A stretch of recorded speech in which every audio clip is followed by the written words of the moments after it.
이렇게 생각하면 되는 거고, 문제 1번 우리가 먼저 보면 재심은 나의 입장에서 또 관점 물어보는 거예요. 가 재심을 활용하여, 이 얘기는 가의 내용을 가지고 재심은 다의 니은을 높이기 위한 방안을 논술하세요. 그러면 이 안에 높이기 위한 방안이 나올 거야. 그리고 이 안에 가에 나오는 내용들 중에서 나 입장과 일치하는 것들만 골라내서 니은을 높이는 방안을 만들어낸다. 이렇게 간단하게 정리할 수 있다. 그러면 제시문이 필요한 게 가나다잖아. 일단 가 제시문을 활용하여 라고 했는데, 이거는 가를 먼저 읽어도 되고 나를 먼저 읽어도 돼. 근데 순서대로 여기선 친절하게 나부터 읽으라는 뜻이 포함되어 있는 것 같아. 응? 그럼 나 읽고 가 읽고 다로 간다. 나부터 한번 갈게요. 자, 나 제시문은 어떤 내용인지 한번 확인해 보자고.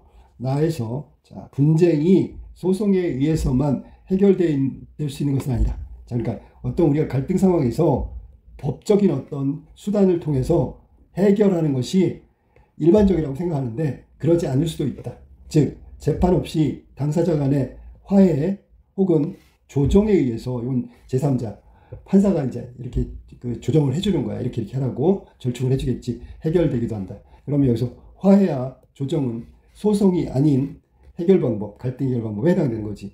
소송은 원고와 피고가 각기 자신의 주장을 증명하려고 노력하며 법관이 타당한 것으로 판단하는 주장에 대해서 분쟁이 해결된다. 그러니까 적극적으로, 이건 이제 민사에 해당되는 거야. 원고와 피고라고 나왔으니까. 그리고 형사재판에서는 검사와 변호사, 뭐 이렇게 정도 되겠지, 그지? 자, 그래서 적극적으로 소송에서는 자신이 잘못이 없다, 혹은 자신이 피해자다라는 걸 증명해야 돼. 즉, 누군가의 주장이 받아들여진다면 다른 누군가의 주장은 받아들일 수가 없다. 반면에 조정은, 자, 조정은 절충안이라고 그랬는데, 양 당사자가 서로 양보와 타협을 통해 제3의 대안에 합의해 가는 과정이야. 합의의 과정. 시간이 걸릴 수 있겠지, 조정은. 판결보다 질질 끌 가능성이 있어. 자, 보통 제3자인 조정인은 대안을 제시하면, 보통 판사가 그렇지, 분쟁의 당사자들은 그 대안을 수용할 것인지 아니면 말 것인지를 자율적으로 판단한다. 조정인은 합의를 강제로 할 수 없으며 당사자의 자율성이 보장된다. 조정을 한다 그래서 조정에 꼭 응해야 하는 것은 아니다. 그 조정안이 옳건 그르건 간에 합의에 이르는 건 본인의 자유야. 선택의 자유가 보장된다. 그런데 최근에 분쟁 해결의 자율성이 강조되면서 소송보다는 조정의 중요성이 강조된다. 뭐가? 분쟁 해결의 자율성 강조. 조정이 그만큼 중요하게 강조됐다. 조정을 통한 분쟁 해결은 각 당사자로서의 개인, 기업뿐만 아니라 국가 전체의 사회경제적 측면에서 많은 긍정적인 효과와 이익이 창출된다. 그러니까 서로 갈등하고 투쟁하고 막 그런 가운데 조정을, 타협점이지, 그치? 타협점을 통해서 그 해결하게 되면 사회적, 경제적 측면에서 긍정적, 이게 비용의 문제거든, 사실은. 응? 이런, 어떻게 보면 빨리빨리, 자, 보세요. 예를 들어 이게 물건, 재산에 관한 것이다 라고 하면 더더욱 그렇겠지, 그지? 뭐 목숨 걸고 하는 거니까. 일단 읽어볼게. 조정이 분쟁 해결에 실질적으로 기여함으로써 분쟁으로 인해서 지출된 당사자의 사이의 비용은 물론 사회 소모적 비용 역시 대폭 감소할 수 있다. 조정을 통해서 원만한 합의. 일반적으로 조정이 갖는 효용성은 다음과 같이 제시된다. 첫째, 당사자의 자율적 의사에 따라 분쟁이 해결됐다. 자율적 의사에 따른 해결. 둘째, 절차의 비밀이 보장됨에 따라서 신뢰 구축. 셋째, 법률에 대한 전문성이 없더라도 자유로운 분위기에서 발언하고 소통할 수 있다. 넷째, 절차가 신속하고 간편해서 비용이 저렴하다. 다섯째, 당사자의 주장에 구애받지 않고 미래지향적인 결과를 새롭게 도출해낼 수 있다. 미래지향적이라는 건 뭐야? 양쪽이 조금은 손해를 보지만 양쪽이 완벽한 피해를 보는 건 아니야. 뭐 이런 의미에서. 여섯째, 합의 결과를 자발적으로 이행할 가능성이 높다. 왜? 서로의 절충이 됐기 때문에. 자, 그래서 이렇게 여러 가지 그 분쟁 해결에 있어서 조정이라는 것의 유용성에 대해서, 효용성이라고 하는데 효용성에 대해서 6가지 항목으로 나누어 가지고 긍정적인 면을 제시하고 있다.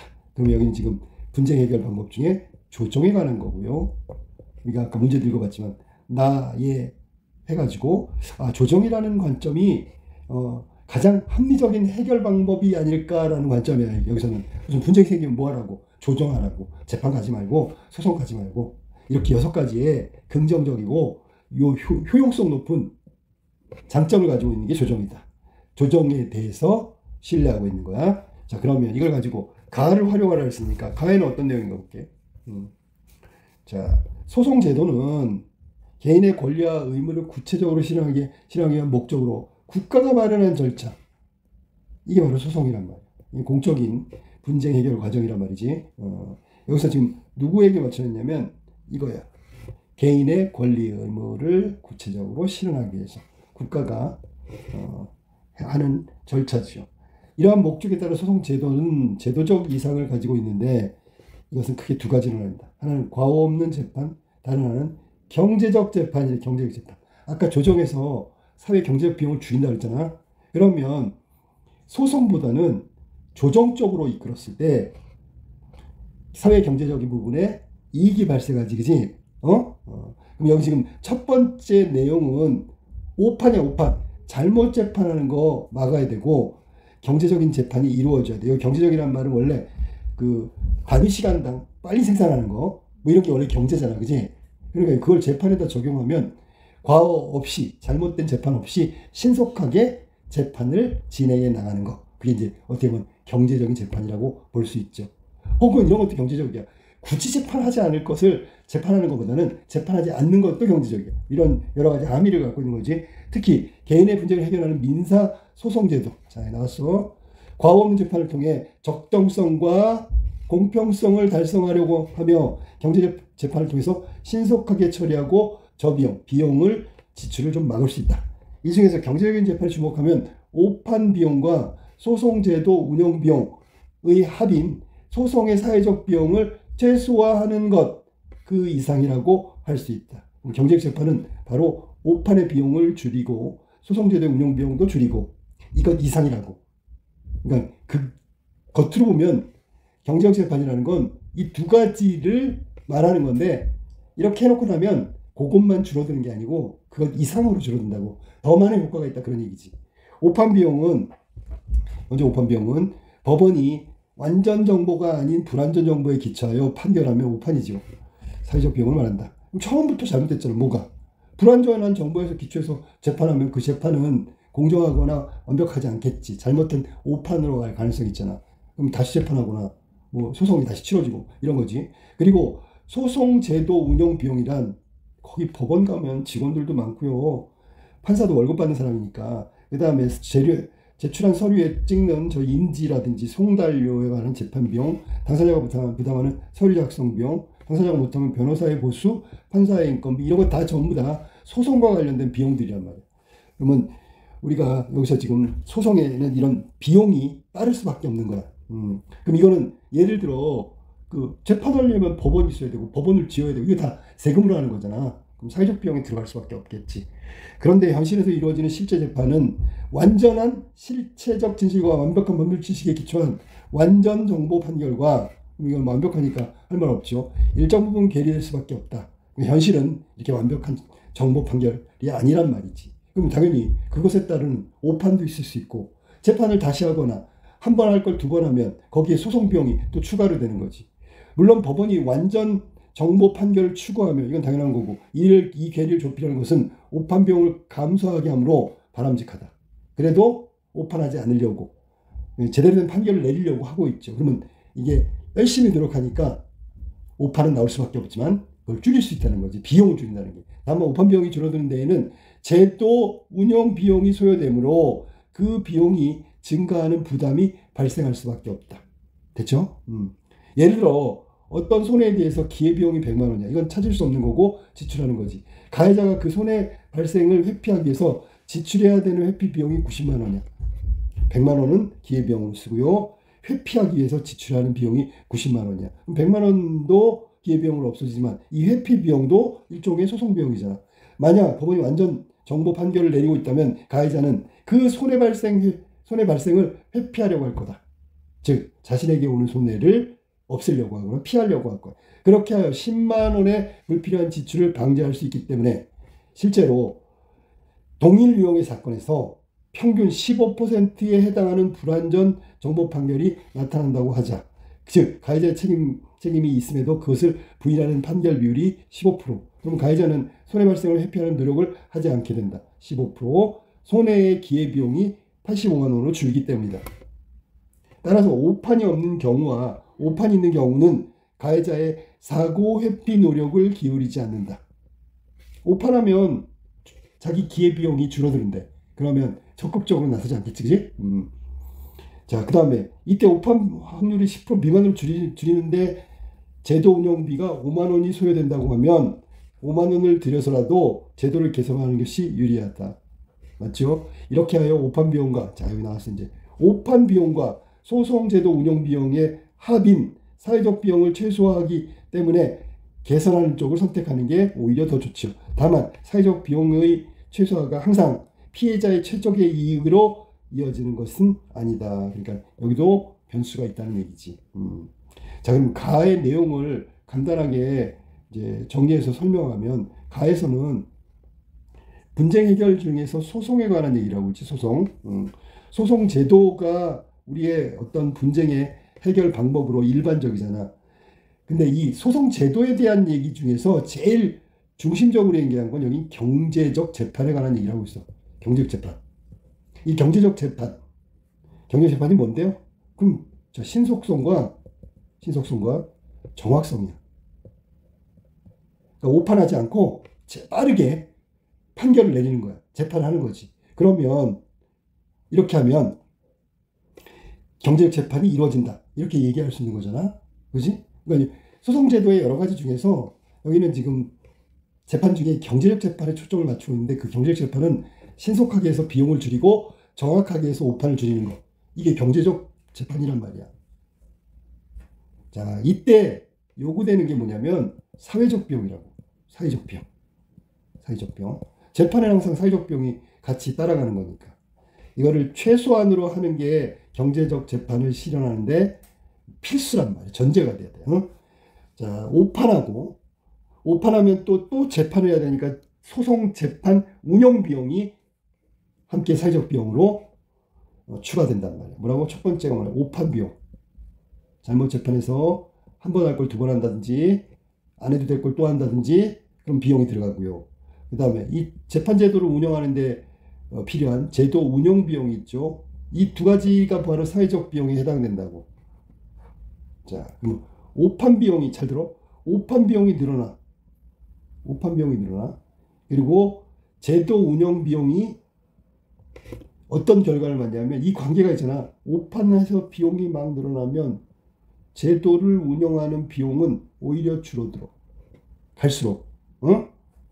오판하고 제도 운영 비용의 합이 사회적 비용인데, 이 총합은 일정하게 유지된단 말이야. 그래서 오판 비용과 제도 운영 비용은 사실 반비례 관계에 있단 말이야. 반비례.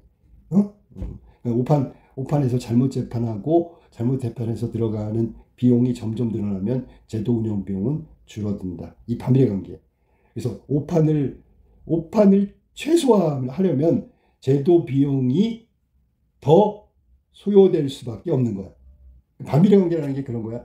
이게 총합이 같기 때문에 사회적 비용이 늘어난다는 건 결국 둘 중 안에 하나가 늘어나면 하나는 줄어들어서 사회적 비용이 일정하게 유지된다라는 얘기예요. 계속해서 무한대로 늘어나는 게 아니란 말이야. 그래서 여기는 지금 얘기하고 있는 게 오판 비용과 소송 운영, 제도 운영 비용 사이의 관계가 반비례 관계가 있다는 걸 확실하게 우리가 그걸 생각하면서 판단해야 된단 말이야. 오판 비용, 제도 운영 비용, 그러면 그게 사회적 비용인데, 이 사회적 비용을 줄인다는 건 오판 비용과 제도 운영 비용의 관계를 이용해서 조절할 수 있다. 그래서 사회적 비용이 최소화되는 거, 이게 경제적 재판이고, 그렇게 했을 때 사회적 비용을 줄였다고 해서 이게 전부 다 피해자한테 이익이 가냐? 그거는 아니라고 점도 함께 이야기하고 있지. 맨 끝에 사회적 비용은 어차피 들어가는 거고요. 이걸 줄이면 경제적 재판이 되는데, 오판 비용이 늘면 제도 운영 비용은 줄어든다는 반비례 관계 속에서 사회적 비용을 줄이는데 이게 다 피해자의 이익으로 돌아가는 것은 아니다라고 얘기한 거예요. 자, 요게 지금 요걸 좀 잘 활용해야 되겠죠. 그러면 나에서는 지금 소송보다는 아까 얘기했는데 조정의 효율성에 대한 이야기를 했고 나를 갖다 얘기해가지고 기역이라는 게 기역이 경제적 재판이라고 나왔는데 경제적 재판은 지금 금방 얘기했듯이 사회적 비용을 최소화하기 위해서 오판 비용과 제도 운영 비용과의 관계를 잘 상반된 관계, 반비례 관계를 잘 이용해서 운영하면 사회적 비용을 줄일 수 있고 그러니까 경제적 재판을 이룰 수 있다라는 얘기야. 자 그러면 기업 같은 경우에 경제적 재판이라고 나왔으니까 자 다 제시문도 읽어야 되잖아 우리가. 순서가 아까도 문제에서 다시 한번 확인해 볼게요. 자 나의 입장에서 조정이라는 것이 소송보다 훨씬 효용성이 높다라는 얘기를 했어. 그리고 가제시문에 보니까 사회적 비용에 관련된 얘기를 가지고 소송, 자, 다제시문에 니은, 미안해. 기억이 아니라 니은이었구나. 자, 그럼 니은으로 다시 가야 되겠지. 니은을 높이기 위한 방안을 논술을 하세요. 자, 나는 조정제도의 의미하고 효율성, 중요성 이런 것들만 강조했어. 그러니까 재판이라는 게 신속하게 혹은 신속하게 합니다. 재판이라는 게 제3자 입장에서 판사가 판결을 내는 거잖아, 그지? 판결을 내는데 당사자 위주, 자발적으로 맨 끝에 이행할 가능성이 높다. 이것도 실효적 측면에서 굉장히 중요한 거야. 재판 판결해가지고 소송에서 판결을 났다고 해서 실행하지 않으면 아무 의미가 없잖아. 그런 면에서 본다면 조정 절충안이 돼가지고 조정안을 받아들여서 당사자가 자발적으로 그 조정된 안을 이행하는 거, 그게 가능성이 높다면 훨씬 더 합리적인 판단이라고 볼 수 있는 거지, 재판보다.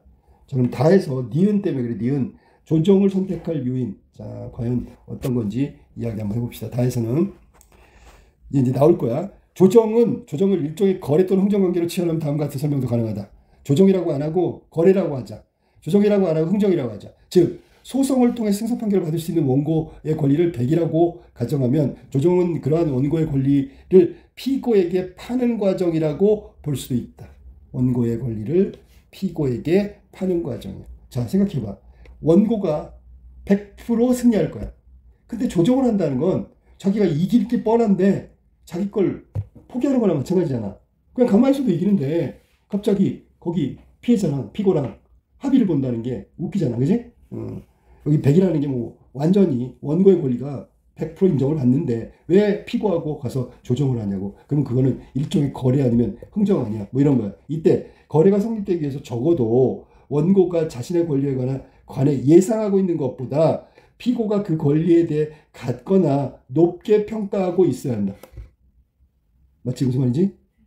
정확하게 동등하면 원고가 조정할 이유가 없죠. 그런데 판결 소송에서 내 손을 들어줄 거는 뻔해. 100%야. 근데 그 가치를 따져봤을 때 상대적으로 피고의 권리라든지 이런 게 더 사회적으로 더 존중받는다. 그럼 내가 이기는 게 좀 깨림칙할 수도 있어. 이기긴 이겼는데 사실 상대방 피고의 권리가 더 가치 있는 건데 지켜줘야 되는데 뭐 이런 느낌 있잖아요. 그랬을 때는 타협안을 제시하고요. 타협이 바로 조정이고요. 따라서 기본적으로 피고가 그 권리 100 이상으로 평가하면 거래는 성사된다. 내 권리도 중요한데 상대방 권리가 더 높은 권리, 가치가 있다라고 하면 내가 이길 건 뻔하지만 저 권리도 가치도 지켜줘야 될 것 같아. 양심상. 그러면 조정을 하게 된단 말이야. 그런데 만일 원고가 절대적으로 100 이상을 원한다면 그는 소송을 택할 거다. 그렇지.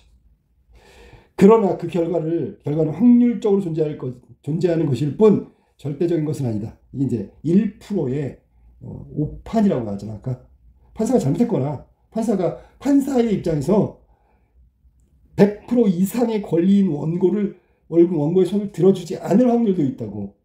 그게 재판이니까. 그래서 원고가 자신의 권리를 100 이하에서 어느 수준으로 평가하는지에 따라서 조정의 가능성은 또 결정될 수 있다. 가령 원고가 자신이 승소할 것이라고 예상하는 확률이 한 70%? 100 중에 70만큼? 그럼 30에 대한 거야. 원고의 기대이득이 된다. 그지? 충분히 70 정도는 이길 것 같아. 한편 원고 피고 입장에서는 그가 원고로부터 권리를 매수한다는 의미는 30% 아까 원고의 소제기를 막고 조정 절차를 선택한다는 것을 의미한다. 그러니까 여기서 원고로부터 권리를 매수한다. 30% 정도의 잠깐만 원고가 70이면 피고는 30이잖아. 그러면 당연히 재판으로 갔을 때 이길 확률은 원고가 높다는 거잖아. 근데 그 권리를 줄여가지고, 원고의 권리를 줄여가지고 원고가 소제기를 안 하도록 조정 절차를 선택하는 것을 피고의 입장에서는 조정이라고 말할 수 있겠지. 그러니까 재판 안 가고요, 나랑 합의합시다. 이 얘기는 당신의 권리를 권리가 다 충족되지 않을 수도 있다. 혹은 그 충족되지 않는 권리를 내가 채워주겠다. 그러면 조정이 될 거 아니야. 즉 소송이 이행됨에 따라서 기대 손실을 방지하는 것이다. 따라서 조정이 가능하기 위해서 원고의 기대 이득이 기대 손실보다 작거나 최소한 같아야 한다. 그래야지 원고는 조정에 나오겠죠. 이렇게 보면 조정을 선택할 요인은 결국 승소 확률에 의존한다. 100% 절대적으로 이긴다면 소송을 계속하겠지. 아까 얘기했듯이 상대, 피고의 권리의 가치가 훨씬 높아. 그러면 그때는 양심상 좀 문제가 생길 수 있겠지만 그냥 동등한 위치에서, 동등한 자격에서 재판의 결과가 승소할 확률이 거의 58,000%다. 그러면 재판을 계속해야 되겠지. 근데 그 확률이 떨어져. 점점 떨어져. 그러면 원고의 기대 이득보다 기대 손실이 더 클 것 같아. 피고의. 이제 따지는 거야. 원고의 기대 이득과 피고의 기대 손실보다 작거나 최소한 같아야지만 조정이 가능하다고 그랬으니까. 원고가 생각하는 승소 확률과 피고가 생각하는 원고의 승소 확률이 다를 수 있겠지. 그치? 그리고 만일 원고나 피고가 자신이 소송에서 이길 확률이 높다고 예상되는 경우 조정을 선택할 가능성은 낮아지겠죠. 각자 다 자기가 이길 거라 생각하니까. 즉 분쟁 당사자들이 낙관적인 기대에 따라, 즉 자기가 소송에서 이길 확률이 높다고 생각하는 그 낙관적인 기대에 따라 조정보다 소송의 가능성이 커진다. 반대로 비관적인 기대에 따르면 내가 질 거야. 조정 가능성은 커지겠죠. 양 당사자가 상대적 낙관주의에 빠지지 않고 각자가 처한 상황에 대해서 정확한 정보와 이해를 가질수록 조정을 선택하게 된다. 이러한 낙관적 기대는 각 분쟁 당사자 개인의 가진 정보의 차이로부터 기인한다. 그래서 여기 지금 나와 있는 다 제시문은 분쟁 당사자가 소송에서 소송을 계속할 것인지 조정할 것인지 이 두 가지 기로에 서 있을 때 언제 조정을 선택하느냐, 그거에 대한 얘기를 하고 있는 게 다 제시문이지, 그지? 자, 그 다음에 이 재미난 게 처음에 이렇게 있어. 거래 혹은 흥정관계로 조정을 얘기하고 있다는, 그런 시각으로 바라보고 있다는 거야. 그래서 분쟁 당사자들이 거래하는 거나 흥정하는 게 바로 조정이고요. 여기서는 기대하는 이득, 피고의 기대 손실 이렇게 해가지고 기대 이득이 크면 후자보다 그러면 소송을 계속할 거고요. 작으면 조정을 선택하겠지. 혹은 후자보다 작거나 같다. 이 말은 기대 손실, 기대 이익과 기대 이익과 기대 손실이 있는데 기대 이익. 자, 기대 이익이라는 건 내 승소할 확률이거든. 기대 손실 이거는 패소할 확률이거든. 당연히 조정을 선택할 때는 이렇게 될 때가 되겠지. 그 얘기 아까 한 거야. 기대 이득과 기대 손실을 비교할 때 기대 이익보다 기대 손실이 크거나 같으면 이거는 이제 확률적으로 어떻게 될지 모르는 판결이 된다라고 한다면 조정을 선택할, 안전하게 갈 확률이 크다. 됐어? 승소 확률은 바로 기대 이익이라고 친다면 승소할 수 있는 확률에 따라서 원고는 소송을 계속할지 조정을 할지 이것도 따진단 말이야. 자, 그러면 승소 확률에 대한 낙관적 기대 수준이 높으면 소송을 계속 이행할 거고, 기대하는 수준이 낮아지면 조정을 선택할 가능성이 크다. 다의 내용을 지금 다시 한번 얘기하는 거야. 분쟁 당사자들이 처한 상황을 정보를 정확히 알고 있으면 있을수록 그러면 내가 막연히 재판에 이길 거야. 그냥 이건 막연한 기대심이지, 그지? 그것보다는 정확한 정보를 많이 갖고 있으면 현실적이 되겠지, 그지? 그러면 낙관주의 같은 경우에서 벗어나서 조정을 선택할 가능성, 요인으로 작용한다. 여기 지금 조정을 선택할 요인에 대해서 이야기해달라고 해서 그런 거예요. 자, 그러면 1번 재심은 1번 논제에서 이제 확실하게 나왔어. 재심을 읽어놨더니 나의 입장, 조정에 대해서 효용성을 6가지로 강조하고 있는 조정의 관점에서 소송하지 마세요. 조정이 더 좋아요 라고 하는 관점에서 가재심으로 활용하여 경제적 재판이라고 아까 나왔지, 그지? 경제적 재판은 아까 얘기했던 소송 비용하고 제도 운영 비용인데 그게 사회적 비용인데 사회적 비용을 줄이는 방법 그것이 바로 조정이고요. 다의 유인을 높이기 위한 방법을 다 재심을 해서 우리가 찾아보면 되겠지, 그지?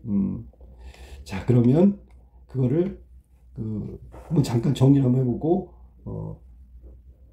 확인해 보자. 모의 1번 예시답안이야. 자, 거기에 지문에 보면 개인 간의 분쟁 해결에 대해서 일반적으로는 소송에 의지하는 경향이 있다. 하지만 이 재판에 의한 해결은 다소 여러 가지의 복합적인 부분이 작용하기 때문에 오히려 재심은 나에서는 조정에 대한 필요성을 강조하고 있는 거야. 조정이 왜 강조되고 있냐면 당사자가 자율적으로 대화와 타협을 통해서 이 갈등 상황을 해결하고 있기 때문에 자율적인 부분이 강조되는 게 조정이다.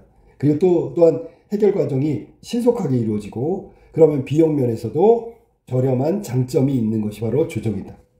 소송 제도는 두 가지, 과오 없는 재판 혹은 경제적 재판을 이상적으로 여긴다.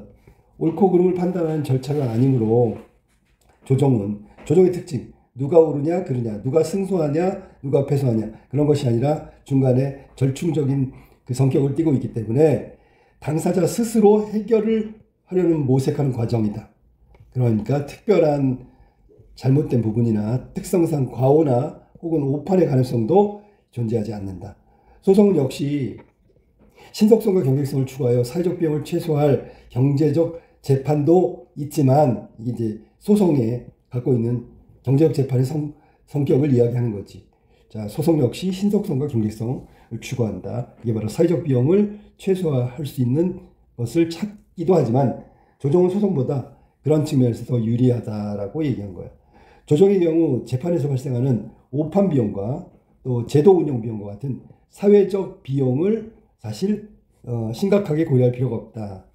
하지만 그래도 조정과 분쟁을 조정하는 과정에서 치르게 될 사회적 비용 그것 때문이라도 분쟁 당사자들이 조정으로 유인되면 오히려 사회적 비용에 있어서 절감하는 효과를 나타낸다. 그래서 조정의 그 과정을 유인하는 방책으로는 뭐가 있냐면 유인의 가능성을 높이기 위해서 하는 것이 뭐냐면 먼저 원고의 기대 이득이 피고의 기대 손실보다 작거나 같아. 그러면 당연히 원고는 기대 이익이 높기 때문에 조정으로 유인될 가능성이 크다. 그리고 양 당사자 원고와 피고의 이익이 모두 부합할 수 있는 기대 이익 수준을 조절하는 것 이것도 유인의 한 가지 방법이 될 수 있다. 그러니까 타협하고 조정하면 양자가 이익이 있다. 그러면 당연히 조정을 하게 되고 소송을 그만두게 되겠지. 그리고 기대이익과 기대손실 측면에서 봤을 때 이걸 계산해 보면 승소 확률 예측도 가능해. 그러면 조정을 선택하는데 유리하다. 만약에 승소 확률이 별로 없다. 그러면 조정을 선택할 수밖에 없는 거지.